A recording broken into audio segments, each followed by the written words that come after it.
want to know what it's really like to be born into this afterwards? Not a vault dweller stepping out into horror, not a ghoul who remembers ice cream trucks and baseball games, but someone like me, born in the ruins, raised on radiation, taught to count using spent bullet casings. I need to tell someone this, need to leave something behind before the tremors get worse. Before this sickness that's been eating at me since I touched that glowing pool near Vault 87 finishes what it started. My hands shake now when I write, but you need to understand what we are, what I am. What happens to children who never knew there was supposed to be a sky that wasn't the color of old blood? My first memory isn't of my mother's face. It's the taste of radroach meat, stringy, bitter, with that metallic aftertaste that meant it was safe enough to eat. Mother said I was maybe 3, though nobody really counted years properly.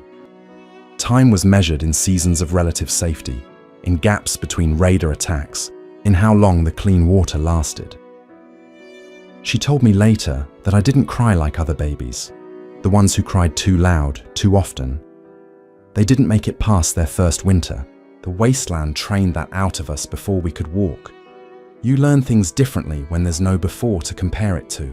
Other kids, the few that survived, we thought everyone's playground was made of rusted car frames and collapsed overpasses.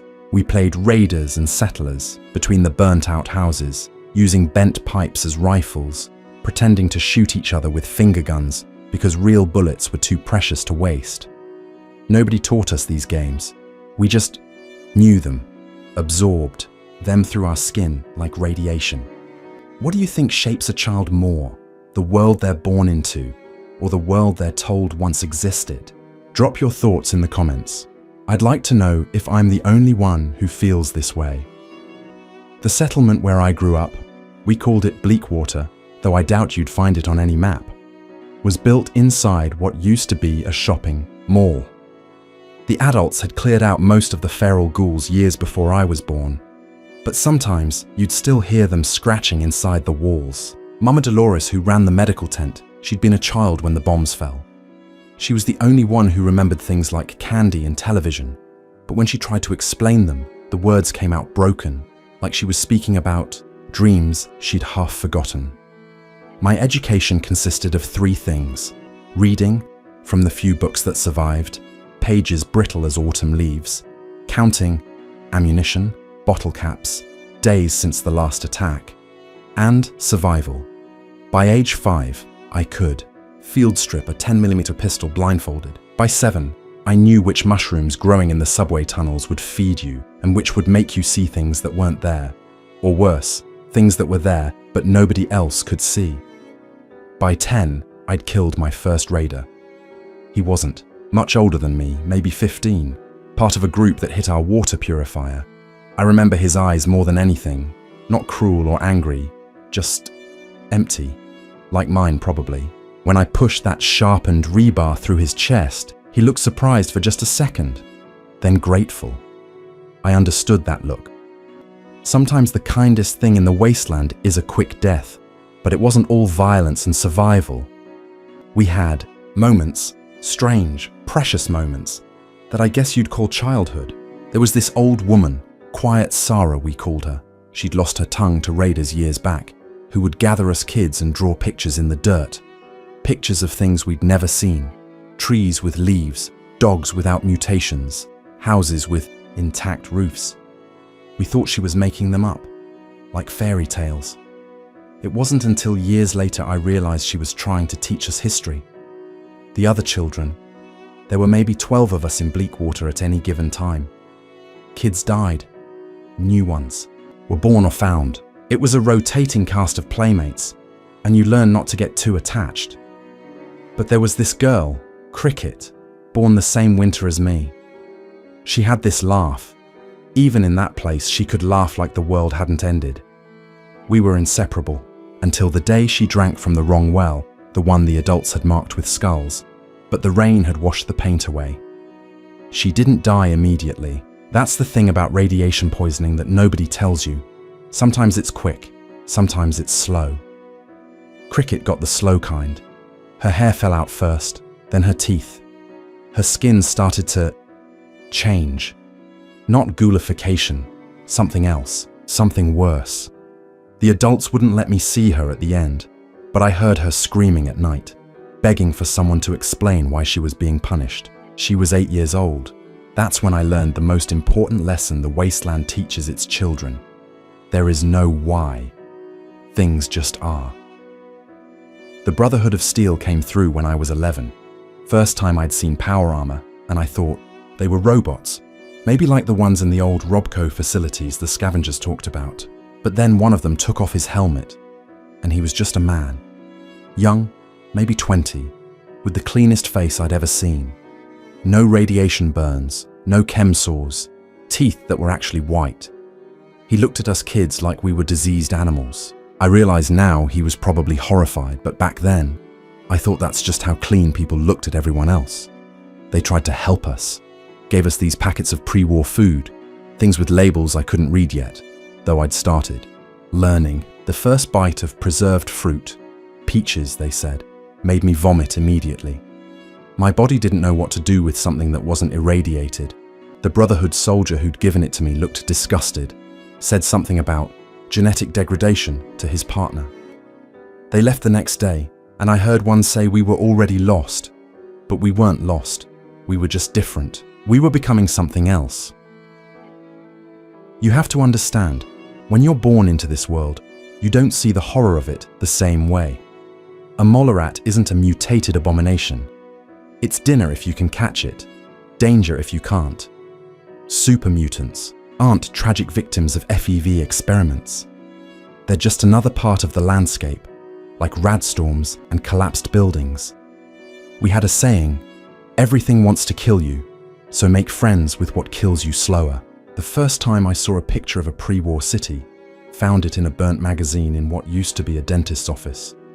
I didn't understand what I was looking at. All those intact buildings reaching toward the sky, the cars in neat lines, the people walking around without weapons. It looked fake, like someone's dream of an impossible place. When Marcus, our settlement's trader, told me that's how the whole world used to look, I laughed. I thought he was playing a joke. But the worst part, the absolute worst part of being born after the bombs, it's not the radiation or the violence or the constant hunger. It's the moment you realize that everyone is broken in ways they can't explain. The ghouls remember, but can't fully recall. The survivors talk about things that don't exist anymore. And those of us born after, we're trying to build lives from blueprints we've never seen, following rules from a world that evaporated before our first breath. That realization hit me fully when I turned 13 and started my first real job. Corpse disposal. Every settlement needs someone to deal with the bodies, and kids are small enough to fit into tight spaces where people tend to die. The pay was 2 bottles of purified water per body, 3 if they were particularly mutated. It was in those corpses that I learned what we were becoming. Each body told a story of adaptation or failure. This one's bones were becoming hollow like a bird's. He'd lived near a uranium deposit. That one's muscle fibers had tripled in density, probably been eating Brahmin that fed on FEV-contaminated grass. And sometimes, just sometimes, you'd find someone who looked completely normal on the outside, but when you went to move them, their insides would pour out like water. The radiation was rewriting us from the inside out, and every generation was an experiment. The worst removal I ever did was a whole family in a sealed basement. They'd been preppers before the war. Their shelter was stocked with centuries-old food, radaway, even a water chip that still worked. Should have been paradise, but they'd sealed themselves in too well. When the daughter started showing signs of mutation, scales, the notebook said, growing under her skin like armor, they couldn't exile her. The parents made a choice, the same choice, together. I found them arranged on their beds, like they were just sleeping, empty Med-X syringes scattered on the floor. I took that notebook. Still have it. The father had written, "We were supposed to preserve humanity, but what if humanity isn't worth preserving unchanged? What if Sarah's scales are evolution, not degradation? What if we're the ones who are wrong?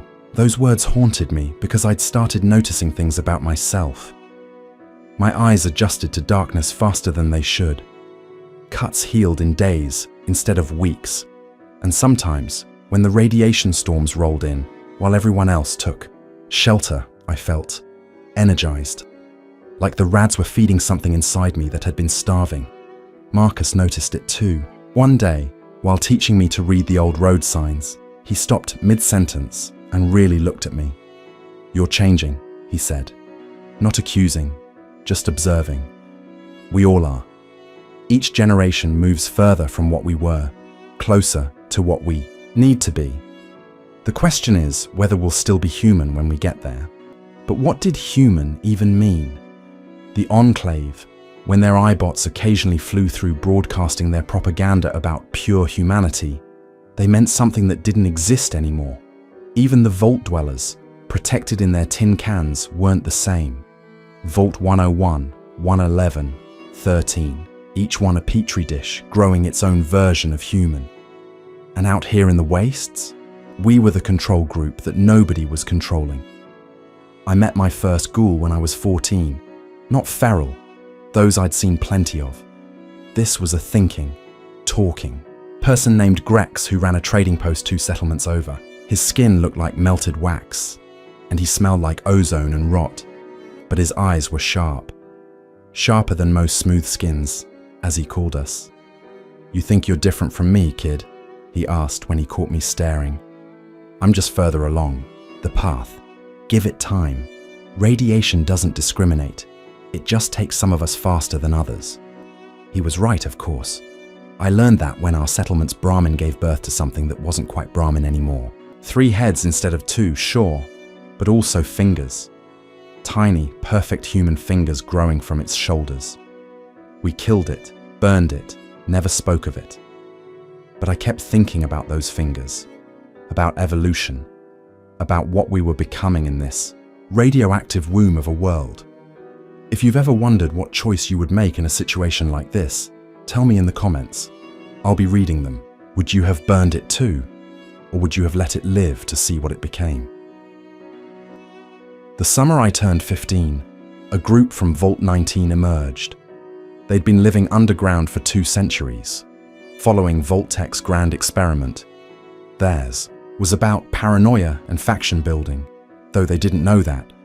They came out pale as cave fish, blinking in the dim sunlight that filtered through the dust clouds. Within a week, half were dead from exposure to things our bodies had adapted to. The other half, they looked at us like we were monsters. "Your bones are denser," their leader, a woman in a still pristine vault suit, told me. "Your liver processes toxins that would kill a pre-war human instantly. Your DNA has error correction mechanisms we've never seen." She said it like an accusation, like we'd chosen this, but that's when I understood something crucial. We hadn't lost something.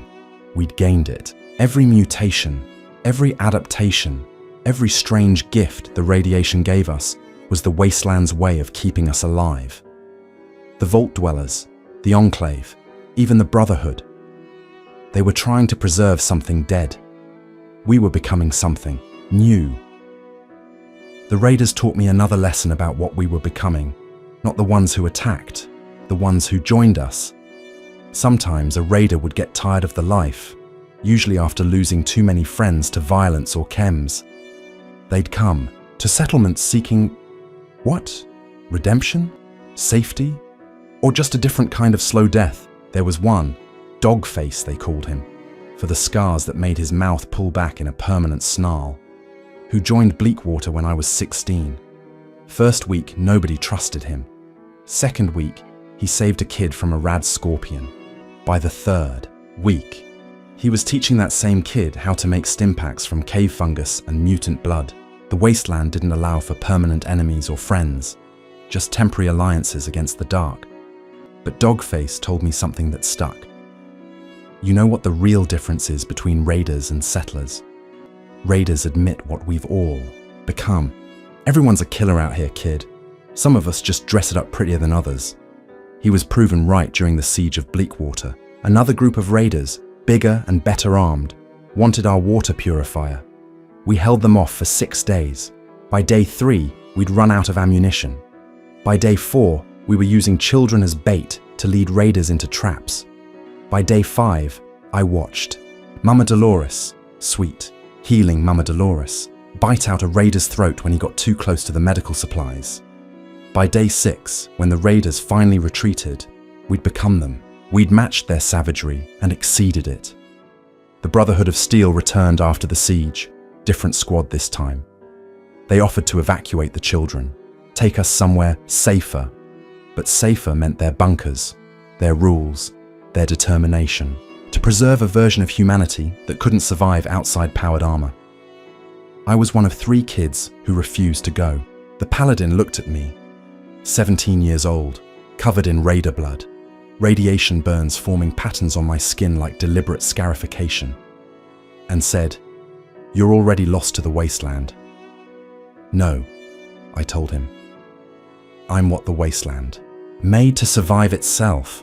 The 2 kids who stayed with me, one would eventually become a ghoul, the other would disappear into the Commonwealth chasing rumors of the Institute. But that day, we stood together, choosing the horror we knew over the safety we didn't trust. Because here's what the clean people, the Vault people, the power-armored people don't understand. We weren't broken. We were adapted. Every chem addiction, every mutation, every scar was evolution in real time. The FEV virus that created super mutants, that was just the Wasteland's first draft. We were the revision.